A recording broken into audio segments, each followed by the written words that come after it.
Maman nous au monde au bâtiment de scène bon accident.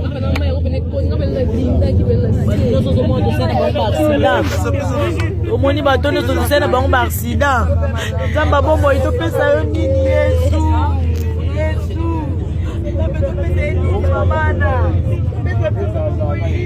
Ah vraiment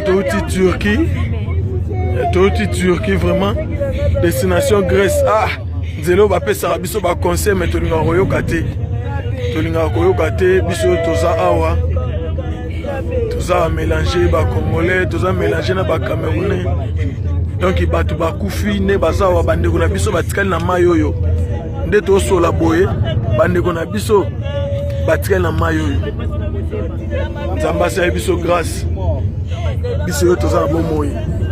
Ah nzambe pasi tozolela pasi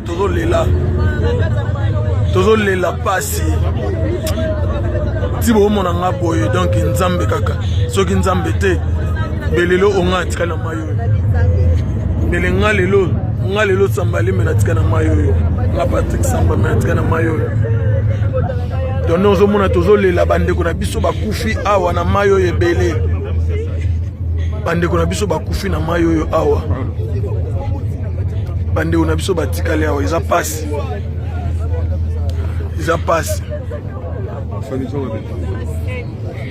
en tout cas ozoke wa biso eza liboso nazo liboso nenga nazo liboso. Merci Simba telefone bato yako eso na mayi eza na sima. En tout cas, mawatro na ndenge tokoti Grèce mais apasi bakufi ebele nga Elvis na pisika merci na nzambe oyo akoti biso awa parce que tosali plus de 40 minutes na mai tozobenga babato bazwa kozwa biso te donc di tomansi toperdre mo bato ebele biso tolata ba sauvetage na ba ope balata ba sauvetage ba biso bakufi donc eza mama nzambe donc namoni kosambela nzambe eza makasi tokoti Grèce mais tokoti Grèce on a passé na souffrance donc de remercier nzambe ya trop merci ya trop bao bayaka nzela oyo bozalaka mayele donc nzambe ayebi nga Elvis nosa yebi nenga na basimani na bisino bambote maki tona uti na liwa mais nzambe abikisi biso bakufi ciao. Parce que souci toi na ngopeneza nde pona bino ba ebokatisa biso ba passer soi-disant botala ka dingi oboye ba tena fo bocha batu boye ba nombre de personnes bocha na dingi ba motema mabe wa vraiment vraiment tema mabe nombre oboche biso na dingi oyo dingi zo bimisa mupepe kutu dingi koti mupepe bien te mais tomati yango bozo tinda batu lokwa ba nyama bakena banka kokufa po bino bolia ba mbongo ba $700 ba $800 ba $900 obokolia nde obongisa ba vie na bino letinga na pesa mais da pasi po boye bake babomoyi ya bato oyo etikali na mayi oyo eza na mutu na bino bokosamba na nzambe un jour nga napesi mbongo ya nini ya botala mayi botala basaki botala bandeko na biso batikali na mayi oyo bandeko na biso batikali awa na mayi ozomona tu oyo babato ezoluka no bibembe nde bomona boye bakano rapide oyo ezoluka no bibembe tala dingi tozalaki nango yango wana dingi wana bozomona wana yango diki oyo biso tomataki touti nango banda Turquie dingi mobimba ele moko deja eza kobima mopepe banda kala yango nde bomisi bato ndenge ozomona nzambe asali biso grâce nde bomona biso boye touti na kati ya dingi wana mais nzambe asali biso grâce tobiki bato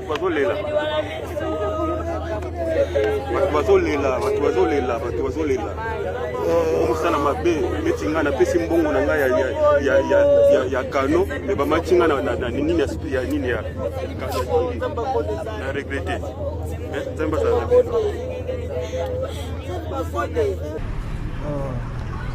mama tobana biso bafasi na Belgique kuna nde tovandi na baallemagne bapays moko eza balwa oyo bapays moko ya buzoba na yebisa bino ya pays moko osombi biloko 2 jours ozongi na o kaka boye marato tozoloko ta papier elenge ya Congo Glodidi Asika la mignonne la mignonne Tracy Mbelenga bro Tracy Mbelenga bro kata Nzambe. Toloba te. Biloko boye, toloba te. Nzambe o. Yo. Otani. Ozolula ya bato. Ya yo pe koki kokoma bongo. Na pomade awa toza. Na pomade awa toza. Ngai mwasi na ngai okuma. Olingi osomba pomade naturelle awa toza en ligne. www.awatozaakrem.com www.awatozaboutique.com Soit appelé au numéro 00 33 75 11 10 975. Bonne adresse, ya Kosomba Pomade Awatoza, 70 rue Marcadet, 18e arrondissement, métro Marcadet, ligne 4. Pomade Awatoza, esalami na bana mboka ba congolais, na banzete ya mboka Congo. Bokeba na pirate. pour la province Bamolé, Mupende, Sinapetolo. Somba gamme ya pomade Awatoza, masse yango na ba parti oyo olingi evimba. Sima ya 3 mois, on fait résultat. Salut. Na pomade awa toza. Mwasi na ngai pa komi nango. Kibokoni. Na pomade Awatoza.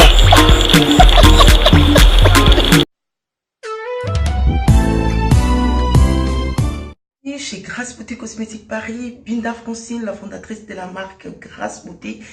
Vous avez constaté depuis hier, vous avez reçu des messages sur votre WhatsApp. Grâce Beauté a changé de numéro de téléphone. Oui, Grâce Beauté a changé de numéro de téléphone pour mieux vous servir. Toute notre équipe s'y mobilise. Donc voilà, nous avons changé notre numéro WhatsApp.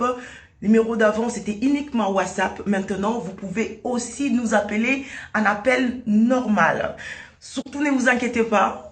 Nos clients, donc clientes, partout dans le monde, c'est toujours Grâce Beauté Cosmétique Paris au service de votre peau. Vous pouvez nous contacter sur notre numéro WhatsApp au 006 23 22 60 et 13. 60 et 13. Voilà. Pour pas la biso, à la solution là. Au bangate. Donc, maman, utiliser des produits, il y a des hydroquinone, des javel, des tubes, des sulfate. Au bangate, dernière chance, il y a pour son ayo, et ça, la Grâce Beauté. Tout ça, là, il y a des produits naturels, à base de fruits, pour réparer les poissons. Papa, bobo sanate, pour la mandef, ou réparer, rapper les boutons et mandef. Maman, toza wana. Pour arranger poso, pour qu'on sa uniformité, que l'on la bandoute, que l'on la tâche. Donc, vous avez la bienvenue dans la Grâce Beauté. Waouh!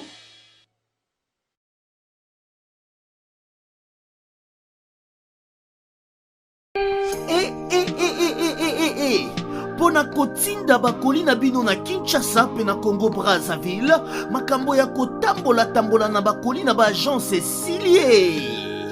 Agence Colicot, fret aérienne et maritime.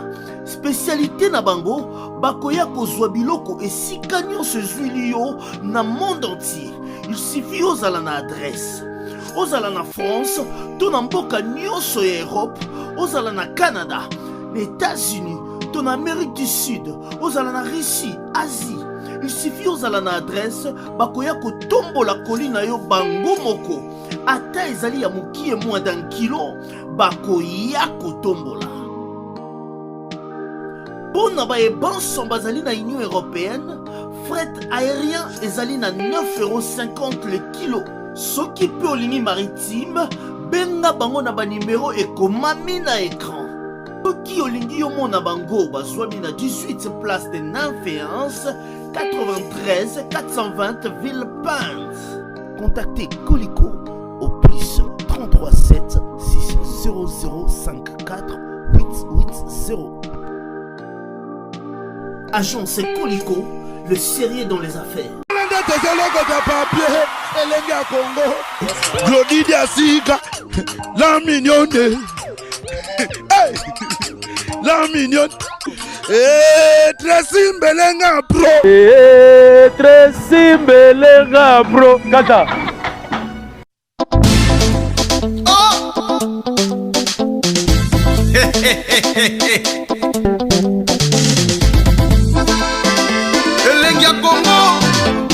de top, c'est Papa Bonheur. Il est temps de rester branché. Il est temps de rester scotché. Chers internautes, restez branchés. Ne vous trompez pas d'adresse. Si Nini est ton invisibilité, si Nini est ton pifo, numéro 1 va site, les appelle pas yo. Biso basoto landa.